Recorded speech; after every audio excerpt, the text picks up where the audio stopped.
emotions rise, my soul will rest in your embrace, for I am yours. You are mine. Selamat datang di Katolikast, tempat kita belajar untuk menjadi murid Kristus yang lebih baik. Katolikast bertujuan membantu kita semua untuk semakin berakar dalam iman pada Yesus, bertumbuh dalam persaudaraan dengan semua orang, serta berbuah dalam berbagai karya kasih demi gereja, bangsa, dan sesama. Katolikast berisi cerita kesaksian dan refleksi hidup sebagai pengikut Kristus, katekese iman yang relevan dan praktis untuk hidup sehari-hari, serta dialog topik-topik kekinian dengan berbagai narasumber untuk memperkaya hidup iman kita semuanya. Selamat mendengarkan, Tuhan memberkati.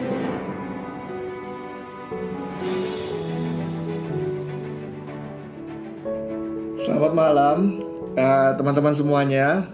Kita memasuki weekend untuk spiritual fellowship bersama dengan tema kali ini Lighthouse atau mercusuar ya kalau bahasa Indonesianya ya.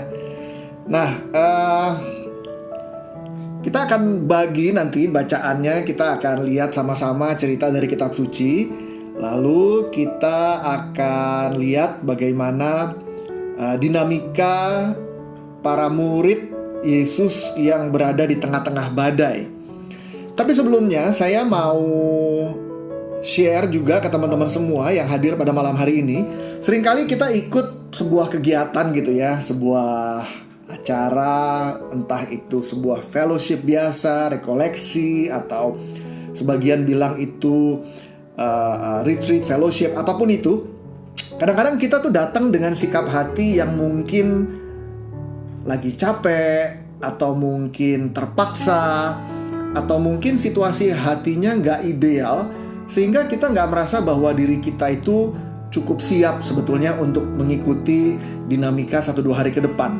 Tapi satu hal, kabar gembira yang saya mau share ke teman-teman adalah bahwa walaupun kita tidak siap, Tuhan selalu siap. Artinya, Tuhan itu siap untuk menjamah hati sekalipun kita nggak siap. Tuhan itu siap untuk berbicara kepada kita walaupun kita sedang tidak berada dalam situasi di mana rasanya bisa mendengar Tuhan. Karena Tuhan selalu menjumpai kita di mana kita berada. Jadi kalau ada di antara teman-teman yang merasa situasinya di rumah saat ini nggak terlalu ideal, nggak apa-apa. Karena Tuhan Yesus adalah Tuhan yang selalu hadir di berbagai situasi. Dan bahkan nanti kita akan lihat dalam bacaan yang kita lihat bersama-sama nanti, di dalam situasi yang tidak ideal sekalipun, Tuhan selalu setia untuk hadir, menyapa kita, menolong kita, bahkan menyembuhkan dan memulihkan kita. Sesi 1 ini judulnya In the Midst of the Storm, di tengah-tengah badai. Kita sudah berada di dalam periode situasi pandemi setahun setengah. Waktu mulai awal tahun lalu kita nggak menyangka bahwa situasinya akan selama ini. Tapi toh sampai hari ini kita masih ada dalam situasi ini. Saya nggak tahu teman-teman yang di Surabaya. Kami di Jakarta rasanya udah berkali-kali PPKM lagi, istilahnya ganti-ganti ini itu. Tapi situasinya tetap aja ya begini gitu. Di rumah gitu ya, dan tanpa kita sadar gitu ya. Di rumah kelamaan itu menimbulkan tekanan tersendiri loh. Stres tersendiri gitu yang kita nggak sadar, karena mungkin waktu kita menjalani kita ngerasa nggak ada masalah gitu. Tetapi kenyataan bahwa kita ada di rumah terus-menerus dan nggak keluar itu menimbulkan pressure sendiri. Belum lagi berbagai tantangan yang kita harus hadapi. Belum lama ini, mungkin kira-kira bulan lalu atau mungkin beberapa minggu yang lalu, kita masih ada dalam situasi di mana rasa-rasanya, saya nggak tahu teman-teman di sana ya, tapi kami di Jakarta tuh rasanya setiap hari ada berita duka cita. Setiap hari kita ada aja orang, kenalan atau kenalannya siapa yang meninggal dunia karena sakit. Belum lagi tantangan ekonomi, pekerjaan, relasi yang semuanya sepertinya jadi satu, tapi kita tidak bisa berbuat banyak karena kita sedang berada dalam situasi pandemi yang mana kita harus tenang-tenang di rumah. Nah, bacaan yang kita akan lihat dalam 2 sesi ini mau mengajak kita untuk sama-sama refleksi. Oke, kalau sesi di persekutuan doa tuh biasanya saya pendekatannya lebih preaching gitu ya. Tapi kalau di sesi-sesi seperti retreat atau rekoleksi, fellowship, saya lebih suka ngajak teman-teman untuk sedikit refleksi gitu dari bacaan ini gitu.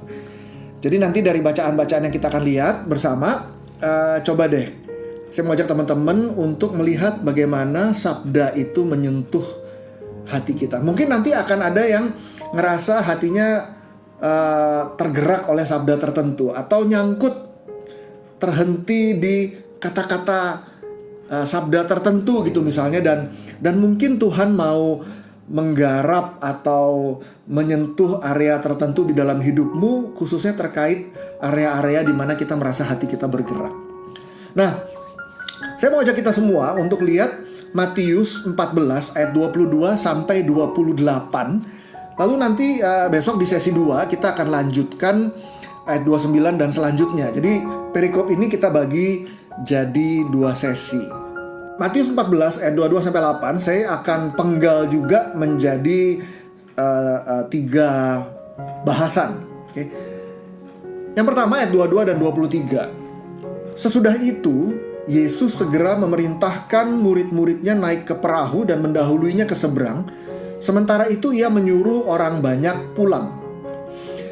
Dan setelah orang banyak itu disuruhnya pulang, Yesus naik ke atas bukit untuk berdoa seorang diri. Ketika hari sudah malam, ia sendirian di situ.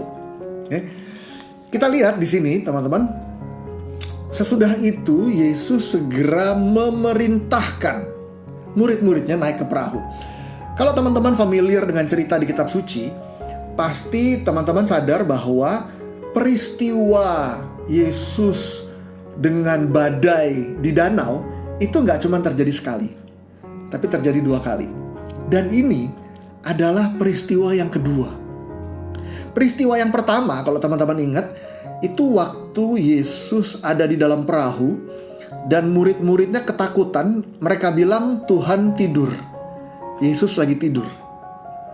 Nah, kalau kita ingat cerita itu dimulai dengan kalimat Yesus mengajak murid-muridnya untuk bertolak ke seberang. Lalu Yesus sendiri masuk ke dalam perahu, lalu bersama dengan murid-muridnya mereka bertolak ke seberang di danau. Lalu kita tahu ceritanya terjadi badai, angin sakau seperti cerita yang kita akan baca hari ini juga. Tapi kisah waktu itu yang terjadi adalah Yesus mengajak murid-muridnya. Artinya Yesus sendiri ada di dalam perahu, lalu ikut bersama dengan murid-muridnya. Kita tahu kemudian terjadi angin, ribut. Lalu waktu terjadi angin, murid-murid ketakutan karena Yesus tidur di buritan. Lalu kisah itu ditutup dengan kalimat seperti ini. Waktu Yesus akhirnya bangun, lalu Yesus berseru, "Tenanglah." Lalu badai menjadi reda, tenang. Lalu kalau kita ingat, cerita itu berakhir dengan kalimat seperti ini. Maka murid-muridnya menjadi sangat takut. Bayangkan, waktu ada badai, murid-muridnya ketakutan. Tetapi waktu Yesus berdiri dan memerintahkan kepada badai itu, "Tenanglah," lalu badai menjadi tenang. Apakah murid-murid menjadi tenang? Enggak. Kita baca, waktu itu murid-murid menjadi sangat takut. Dari yang tadinya takut karena badai, sekarang menjadi sangat takut. Lalu mereka berkata kepada satu sama yang lain begini, "Siapakah orang ini sehingga angin ribut pun tunduk pada dia?" Dengan kata lain, kalau mereka begitu ketakutan sama badai, kali ini orang ini lebih powerful daripada badai. Orang ini lebih hebat daripada badai. Karena waktu orang ini berseru, "Tenanglah," badai taat pada orang ini. Maka murid-murid bukannya menjadi tenang, tetapi mereka justru menjadi sangat takut dengan orang yang ada di hadapan mereka. Siapa orang yang ada di hadapan mereka? Yesus.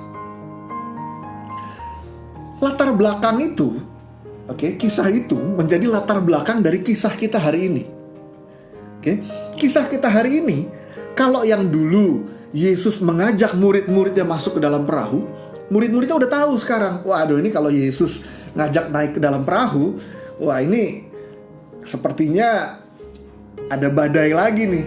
Jadi mungkin ya, kalau kita kan kadang suka ya, kalau kita udah punya pengalaman buruk akan sesuatu, kadangkala tuh kita masih ingat akan pengalaman itu. Nyerinya masih terasa, takutnya masih terasa, traumanya kadangkala masih ada. Maka sama dengan murid-murid, kali ini Yesus gak mengajak. Ini kalimat yang kuat. Yesus memerintahkan. Oke, ini kata yang kuat. Kata perintah ini juga dipergunakan waktu Yesus mengusir setan. Yesus memerintahkan setan untuk keluar dari orang yang kerasukan. Kata perintah yang dipakai.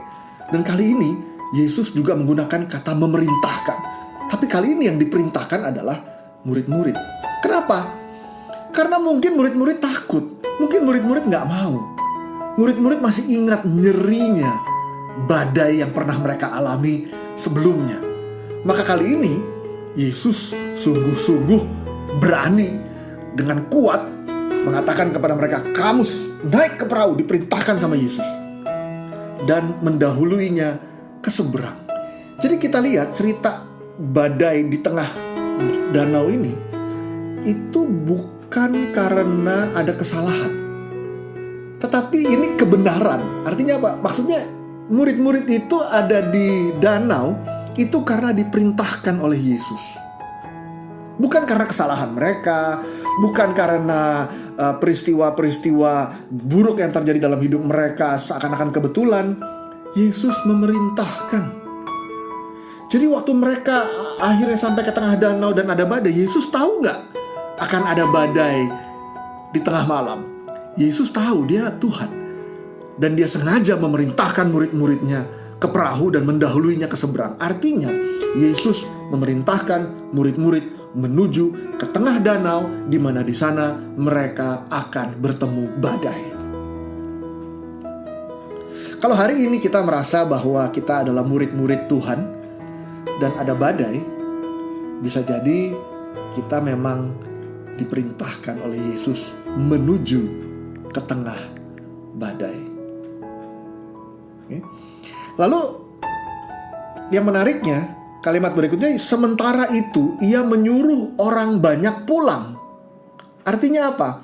Artinya ada sebagian yang disuruh, yang diperintahkan menuju badai, ada sebagian yang disuruh pulang sama Yesus. Orang-orang yang diutus oleh Yesus menuju badai adalah orang-orang pilihan, murid-murid. Yang lain itu murid-murid bukan? Belum tentu. Yesus khotbah, kadang-kadang ada orang banyak datang. Ada yang datang cuma mau cari makan, datang cuma mau minta makan, karena Yesus menyediakan makanan bagi mereka semuanya. Jadi belum tentu murid-murid. Maka orang yang lain disuruh pulang sama Yesus. Tapi khusus murid-muridnya diperintahkan oleh Yesus menuju ke tengah danau, di mana di sana mereka akan bertemu dengan badai. Jadi teman-teman semua, kalau hari ini kita mengalami badai, kita jangan merasa diri kita sial atau dalam posisi yang gak baik. Jangan-jangan kalau hari ini kita ada di tengah badai, itu justru tanda baik bahwa kita secara istimewa dipilih oleh Yesus menjadi murid-muridnya. Karena hanya murid yang diperintahkan oleh Yesus untuk maju ke tengah badai, sementara ia menyuruh orang banyak pulang. Dan setelah orang banyak itu disuruhnya pulang, Yesus naik ke atas bukit untuk berdoa seorang diri. Oke, Yesus naik ke atas bukit berdoa. Ketika hari sudah malam, ia sendirian di situ. Seakan-akan Yesus menunggu. Ada durasi tertentu di mana Yesus membiarkan murid-muridnya pergi. Yesus nggak segera nyusul. Yesus nggak segera mendampingi murid-muridnya. Kalau dulu di pengalaman badai yang lama, Yesus ada di tengah-tengah muridnya, di tengah-tengah perahu dan tidur. Kali ini lebih susah, karena kali ini Yesus tidak ikut. Murid-muridnya diutus ke seberang, sementara Yesus tidak ikut di perahu mereka. Bahkan ketika hari sudah malam, ia sendirian di situ. Seakan-akan Yesus memang sengaja mengulur waktu, mengambil waktu sendirian di bukit. Kalau hari ini kita merasa ada badai, lalu rasanya kok lama sekali dan tidak ada solusinya, entah itu badai sakit penyakit, badai keuangan, badai bisnis, badai keluarga, atau badai apapun, mungkin memang Yesus sengaja membiarkan karena dia sedang sendirian di atas bukit. Lalu kita lihat ayat berikutnya. Perahu murid-muridnya sudah beberapa mil jauhnya dari pantai dan diombang-ambingkan gelombang karena angin sakal. Kira-kira jam 3 malam, datanglah Yesus kepada mereka berjalan di atas air. Ketika murid-muridnya melihat dia berjalan di atas air, mereka terkejut dan berseru, "Itu hantu," kata murid-muridnya. Kita lihat di sini, murid-murid perahunya sudah beberapa mil jauhnya dari pantai. Artinya sudah cukup lama, sudah cukup jauh. Dan mereka merasa, Tuhan ini mana ya? Tuhan ini janji, Tuhan suruh kita jalan duluan, tapi dia ada di mana? Tuhan gak kelihatan. Mereka merasa jauh dari Tuhan. Karena Tuhan ada di pantai, bahkan dia ada di atas bukit. Lalu mereka mulai merasa, mereka mulai diombang-ambingkan gelombang karena angin sakal. Mereka mulai merasa perahunya goyang. Mereka mulai merasa Tuhan tidak hadir. Dan mungkin sebagian juga merasa dikhianati oleh Tuhan. Kenapa Tuhan suruh kita pergi, lalu dia gak ikut, lalu sekarang lihat, ada badai, dan di mana dia? Dulu aja, waktu dia ada, dia tidur. Sekarang, dia ada pun tidak. Sementara perahu diombang-ambingkan gelombang karena angin sakal. Where are you, Lord? Dan mereka mulai bertanya. Seperti halnya waktu kita menghadapi berbagai badai di dalam hidup kita, kita bertanya, Tuhan ada di mana? Karena perahu ekonomi kita mungkin sudah diombang-ambingkan oleh gelombang. Kesehatan kita sudah diganggu oleh angin sakal. Dan bahkan hidup rohani kita, hati kita, rasanya sudah beberapa mil jauhnya dari Tuhan yang terakhir kita lihat di pantai. Lalu kita perhatikan ayat 25, saya nggak tahu dari 24 ke 25 itu berapa lama. Kira-kira jam 3 malam, saya membayangkan ini periode yang lama loh. Karena kalau kita lihat tadi bacaan yang sebelumnya, Yesus sempat menyuruh orang-orang banyak pulang. Artinya apa? Artinya itu masih jam di mana orang beraktivitas. Karena masih ada orang banyak yang berkerumun. Lalu Yesus suruh pulang, dia naik ke atas bukit, murid-murid pergi.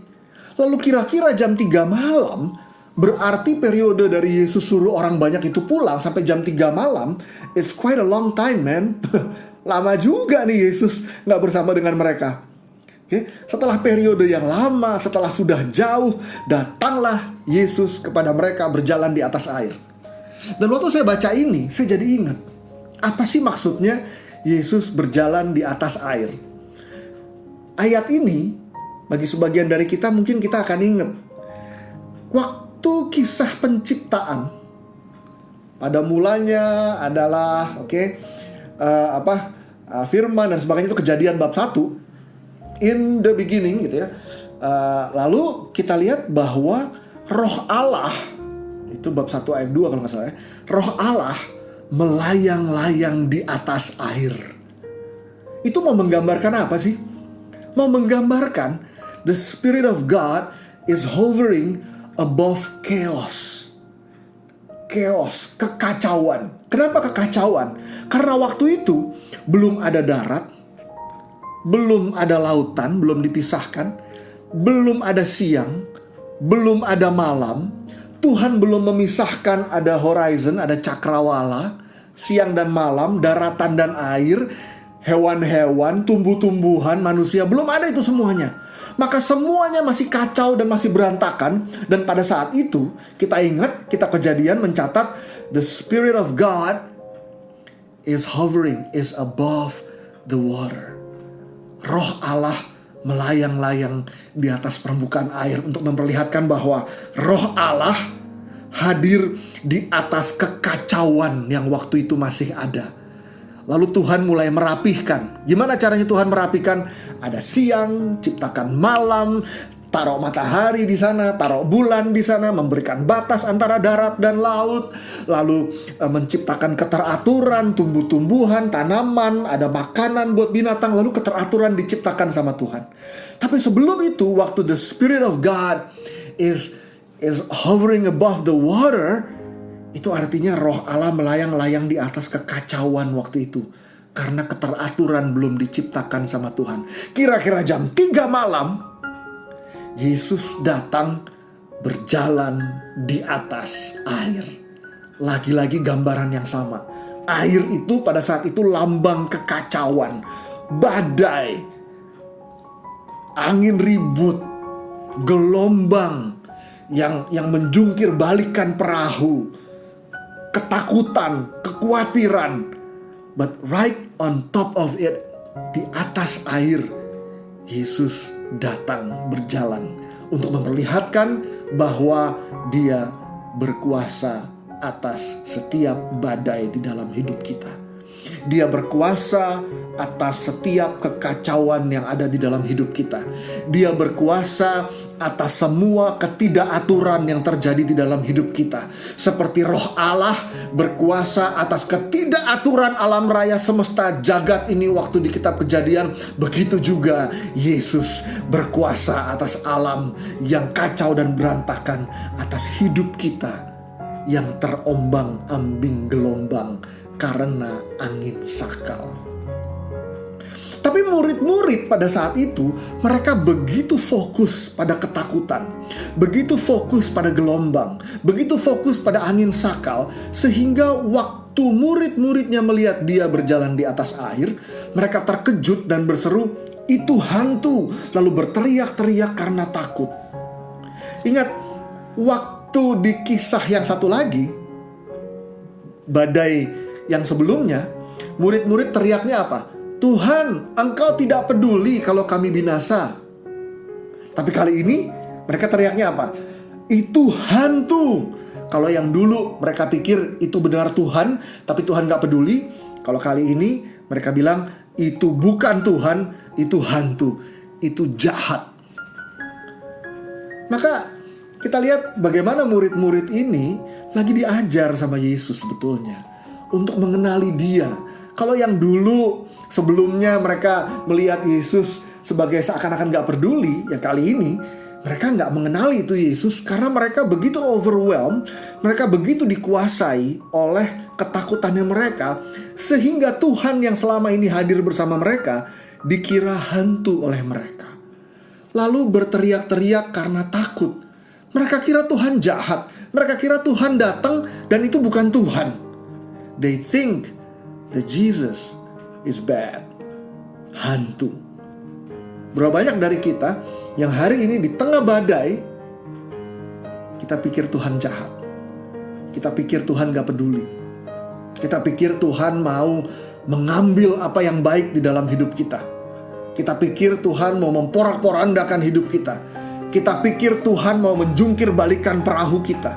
Sehingga waktu Tuhan datang berjalan di atas air untuk memperlihatkan bahwa Dia berkuasa atas kekacauan hidup kita, kita bukannya bersyukur, kita justru takut. Jangan-jangan Dia mau menjungkir balikan hidupku. Tetapi segera Yesus berkata kepada mereka, "Tenanglah, aku ini, jangan takut." Lalu Petrus berseru dan menjawab Dia, "Tuhan, apabila Engkau itu, suruhlah aku datang kepadamu berjalan di atas air." Lalu karena Yesus tahu bahwa dia disangka hantu, Dia mau menunjukkan kebaikan Dia. Dia mau menunjukkan ke murid-muridnya bahwa, hey, relax, chill, it's me. Tenanglah, aku ini, jangan takut. It's me, be not afraid. It's me, look, kata Yesus. Tapi lagi-lagi murid-murid tetap gak percaya. Lalu Petrus berseru dan menjawab dia. Ini ceritanya Petrus di sermon nih. Dia lagi memilah-milah, ini Tuhan bukan ya? Gitu. Lalu dia berseru dan menjawab, Tuhan, if it's really you, kalau ini benar Engkau Tuhan, suruhlah aku datang kepadamu berjalan di atas air. Teman-teman semuanya, di tengah-tengah badai kita, di tengah-tengah situasi kita, di tengah porak-porandanya hidup kita, mungkin Yesus sebetulnya sudah berkata dengan jelas, tenanglah, aku ini, jangan takut. Tapi waktu Yesus ngomong tenanglah aku ini, jangan takut, ceritanya itu kan badainya masih ada, angin sakalnya masih ada. Ini belum reda ini. Waktu Yesus ngomong itu, angin sakalnya masih ada, angin ributnya masih ada, gelombangnya masih bergulung-gulung di tengah-tengah mereka, gelapnya masih ada. Sehingga mereka bertanya-tanya, apa benar ini Tuhan? Waktu kita sedang ada di tengah-tengah badai, waktu kita dengar Tuhan mungkin bicara kepada kita, waktu kita lagi baca kitab suci, waktu kita lagi ikut ekaristi, waktu kita lagi sel, waktu kita lagi persekutuan doa mungkin, atau kita lagi saat teduh sendiri di rumah, atau kita lagi menyembah Tuhan, mungkin sebetulnya Tuhan sudah bicara dengan jelas. Tenanglah, be still, kata Tuhan. It is I, be not afraid. Tapi mungkin karena pada saat yang bersamaan Tuhan ngomong begitu, suara deru angin juga masih ada, gelombang juga masih ada, mungkin kita gak percaya. Mungkin kita mempertanyakan justru suara itu, seperti Petrus yang mempertanyakan dan bilang, Tuhan, if it's really you. Ini menarik ya. Giliran Tuhan ngomong, tenanglah aku ini, jangan takut, Petrus itu disermon. Petrus itu mau cek, bener gak ini Tuhan? Saya membayangkan di antara kita, apa bener? Kalau Tuhan ngomong itu kita discern gak sih? Bener gak sih ini Tuhan? Jangan-jangan ya, kalau Tuhan ngomong kita discern, bener gak ini Tuhan? Tapi kalau ada potensi bisnis baru, kita gak discern. Atau ada yang suka investasi, misalnya ada saham tertentu yang bagus, mau beli ini, mau beli itu ya, kita gak perlu discernment.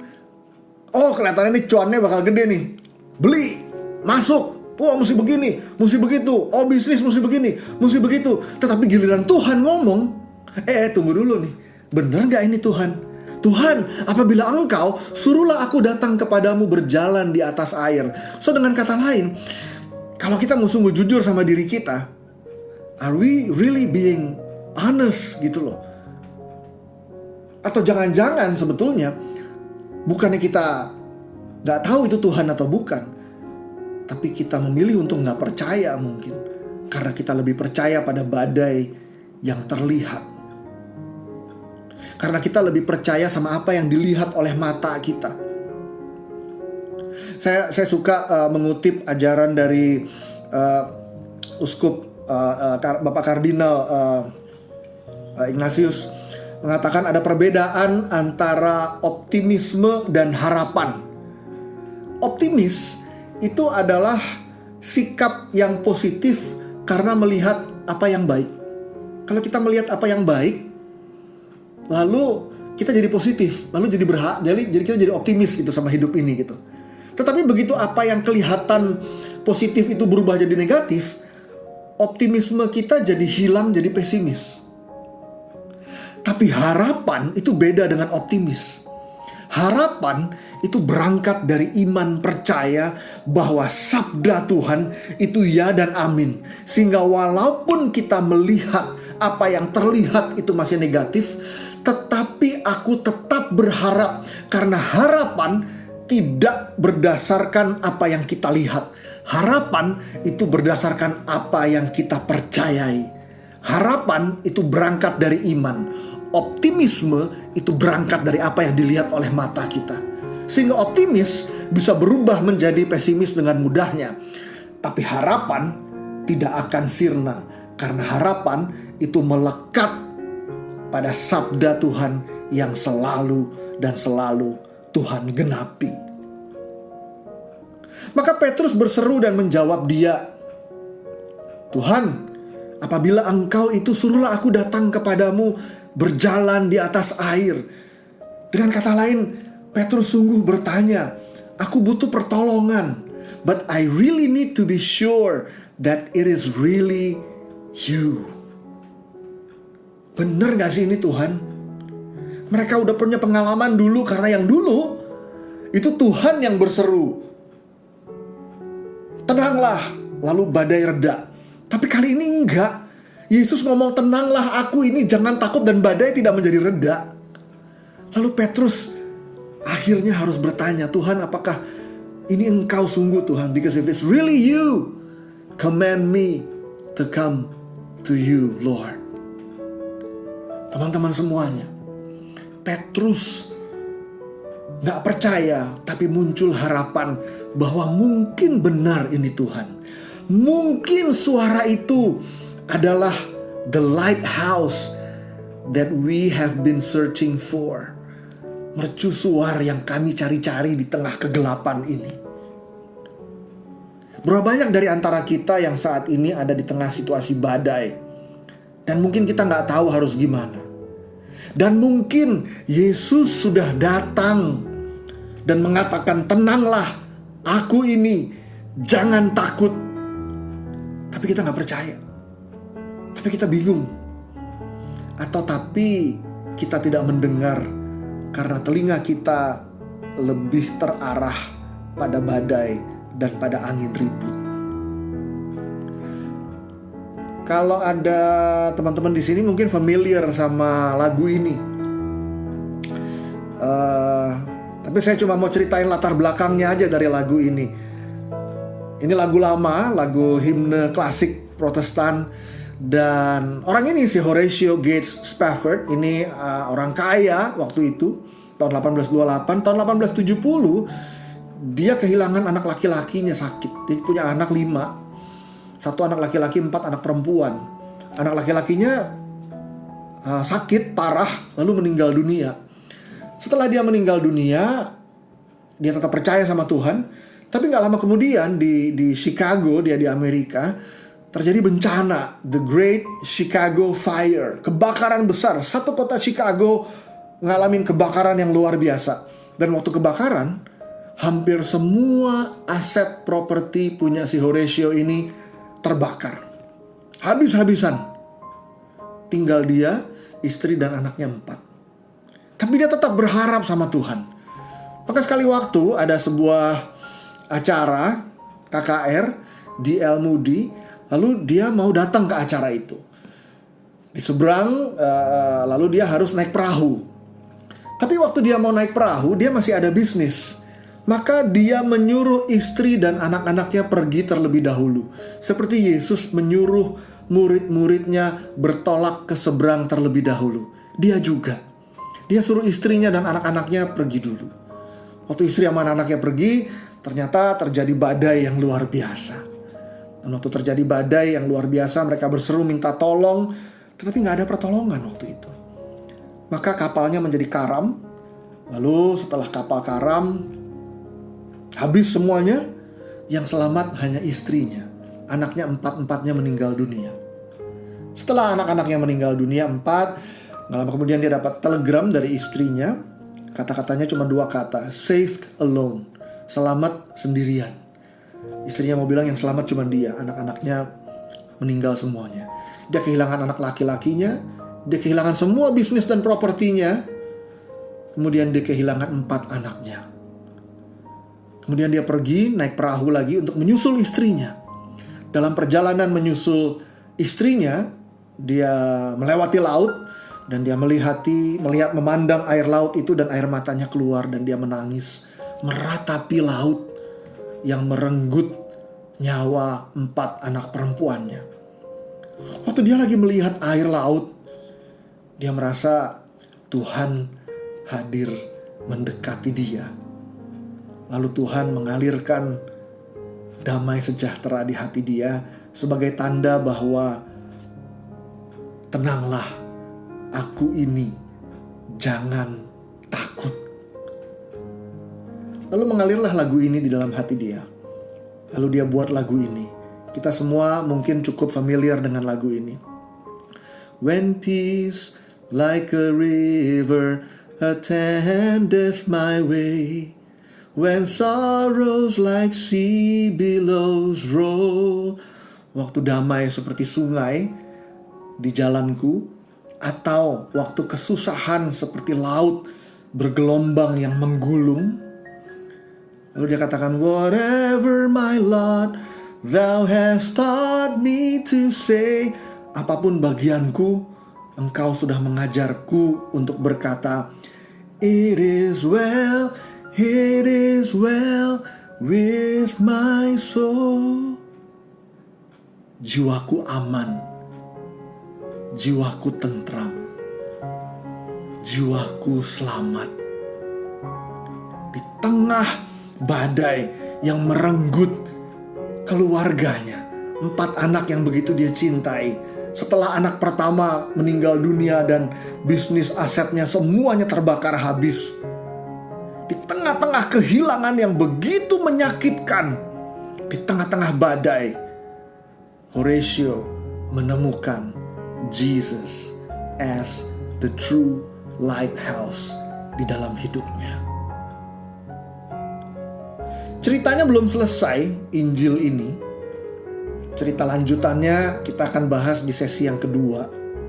Tapi saya mau ngajak teman-teman semuanya buat membayangkan kalau hari ini ada badai di dalam hidup kita. Ada kehilangan di dalam hidup kita. Ada ketakutan di dalam hidup kita. Kehilangan orang yang kita cintai mungkin karena pandemi. Kehilangan pekerjaan. Kehilangan keuangan karena bisnis yang gak terlalu banyak bisa bergerak dalam situasi kayak seperti ini. Atau kehilangan-kehilangan yang lain. Atau badai-badai yang lain yang berupa relasi di keluarga misalnya. Atau malam gelap yang begitu panjang yang tidak bisa aku pahami. Saya mau undang teman-teman semuanya untuk mendengarkan Tuhan sedang bicara apa sih? Karena Yesus sebetulnya di tengah badai sudah bersuara, sudah berseru kepada Petrus. Yesus bilang, tenanglah, ini aku, jangan takut. Dan sambil kita membayangkan dan merenungkan, membayangkan kira-kira Tuhan lagi ngomong apa sih ke kita sebetulnya, saya mau ajak kita semua sambil membayangkan, sambil mendengarkan lagu ini, sambil kita merefleksikan pengalaman-pengalaman badai ini. Tuhan bicara apa sih kepadaku? Mercusuar itu sedang menyampaikan pesan apa kepada kita? Tingginya langit dari bumi, demikian tingginya jalanmu. Biar kehendakmu dan rencanamu terjadilah di hidupku. Kau yang menuntun setiap langkahku, hanya Engkau pertolonganku.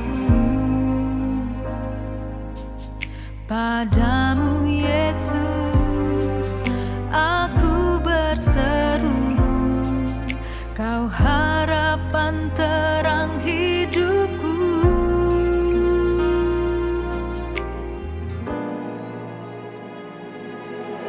Meski malamku panjang, gelap dan tak berbintang, ku tahu Tuhan Kau memelukku.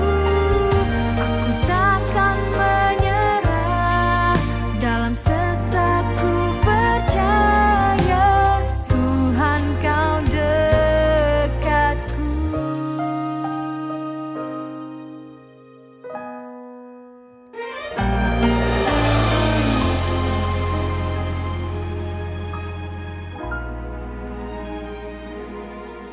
Kau yang menuntun setiap langkahku, hanya Engkau pertolonganku.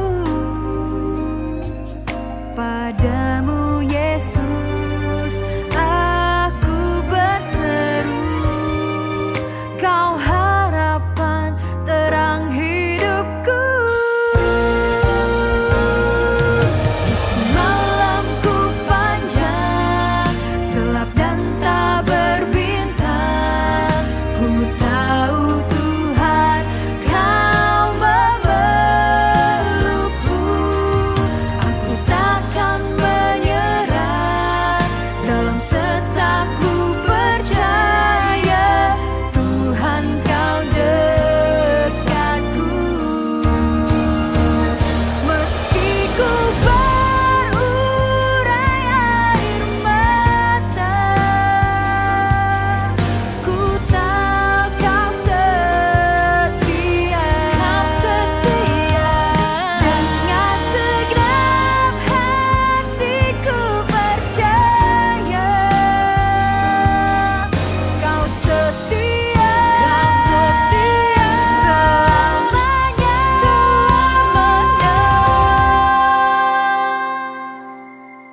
Meski malamku panjang, gelap dan tak berbintang, ku tahu Tuhan Kau memelukku.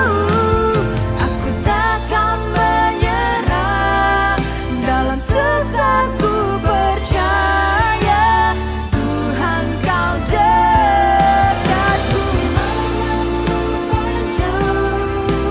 Imanku percaya, aku tahu Kau Tuhan memelukku. Takkan menyerah, dalam sesak ku percaya Tuhan Kau dekatku. Tuhan Kau dekatku. Tuhan Kau dekatku.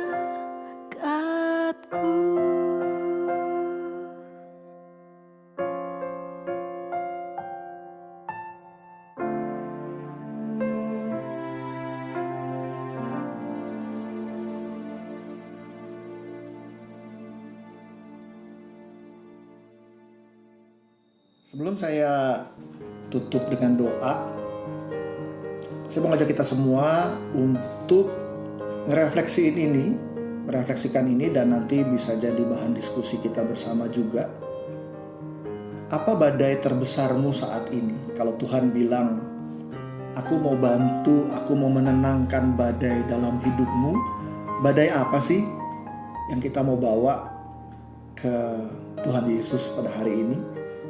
Dan yang kedua, kalau tadi Yesus ngomong ke Petrus atau ke murid-murid, aku ini tenanglah, jangan takut. Kira-kira apa sih yang Yesus sedang katakan padamu saat ini? Dan kalau tadi Petrus menjawab, Tuhan kalau itu benar Engkau, maka suruhlah aku berjalan kepadamu. Kalau itu jawaban Petrus, apa kira-kira jawabanku ke Tuhan terhadap apa yang Tuhan sedang katakan kepada kita? Saya yakin di tengah-tengah badai ini Tuhan sedang mengatakan sesuatu kepada kita masing-masing. Hanya saja kita yang seringkali ragu-ragu atau kita yang seringkali bingung. Tetapi He is the true lighthouse, dan Dia selalu ingin menolong dan membantu kita. Dan kita akan lihat nanti di cerita lanjutannya pada sesi 2, gimana Tuhan memanggil Petrus dan itu mengubah hidup dia seluruhnya. Sebagaimana kita nanti juga akan lihat, karena mungkin melalui spiritual fellowship ini ada sabda Tuhan yang mau mengubah hidup kita. Mari kita tundukkan kepala. Bapa, Putra, Kudus, amin. Tuhan yang Maha Baik, kami mengucap syukur Tuhan, karena kami percaya Engkau Allah yang berjalan di atas air Tuhan. Engkau berjalan di atas semua kekacauan hidup kami. Engkau berjalan di atas segala ketidakteraturan yang terjadi. Karena Engkau Allah yang berkuasa atas semua badai yang saat ini kami sedang alami Tuhan. Maka Tuhan, Buatlah hati kami sungguh peka Tuhan, untuk mendengar suara-Mu Tuhan. Untuk sungguh-sungguh menyadari bahwa di tengah badai ini, sesungguhnya Engkau tidak pernah meninggalkan kami. Sesungguhnya Engkau tidak pernah jauh dari kami. Karena sekalipun gelombang bergulung-gulung atas hidup kami, sekalipun angin ribut mendera, Engkau Allah yang berjalan di atas air mendekati kami untuk memperlihatkan bahwa Engkau penuh kuasa. Terima kasih Tuhan. Malam hari ini kami percayakan hati dan hidup kami kepadamu. Kami percayakan ketidakpercayaan kami sekalipun juga kepadamu Tuhan. Karena kami tahu pasti bahwa Engkau Allah yang baik. Engkau Allah yang sanggup menyapa kami, menolong kami, dan mengubah kami satu persatu. Because you are truly Lord, the true lighthouse di dalam hidup kami. Terima kasih Tuhan. Kemuliaan kepada Bapa dan Putra dan Roh Kudus, seperti pada permulaan, sekarang, selalu, dan sepanjang segala abad. Amin. Bapa dan Putra dan Roh Kudus. Amin.